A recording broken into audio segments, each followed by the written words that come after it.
tava dentro da panela de pressão? Não, mas eles compraram o outro lá não. Ô, que porra. Misericórdia.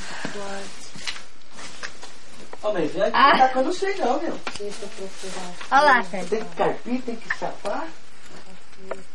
Cebola. Achou, Sandra? Achei cebola.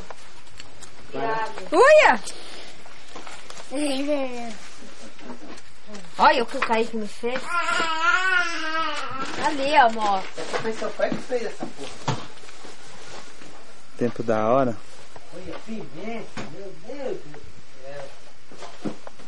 Ah, você não vou levar essa porra.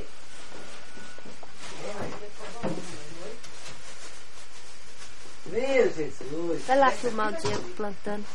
Eu achei aqui, mãe, nessa sacola. Aí não. Denise, essa aqui tá da hora, meu. O que é? Né? Ah, essa daí não tá. Vê se essa do chão aí, ó. Olha. Ó. Não, ela botou as mãozinhas. Vai lá, amor. Os pratos. E esse aqui eu Vai lá filmar seu filho. Plantando. Denise, quer uma guiça? Não. Essa aqui eu vou levar embora. Quer ver? Olha.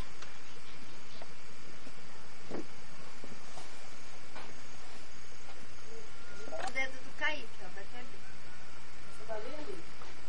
Já fui. Vem cá limpar o nariz. Vem, Kaique. Ai.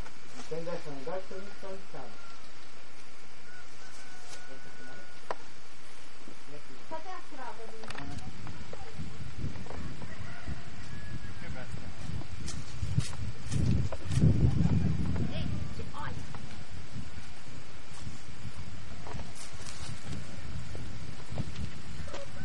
Ô, Darcy, minha mãe falou assim, se...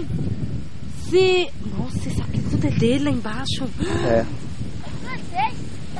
Se trouxe tempero. Tá dentro de um negócio lá. Que veio o pão. Tá vendo que é aqueles pãozinhos pequenos. Pode pegar lá. Aquilo aqui que é o poço, hein? Você também mexendo o saco?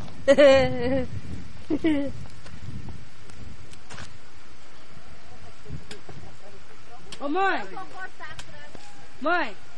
Ele falou que veio junto com os pãozinhos Seven Boys. Ah, então tava dentro da caixa. A caixa já tá ali, parece que eu vou ver direito. Nossa, gente, é grande mesmo.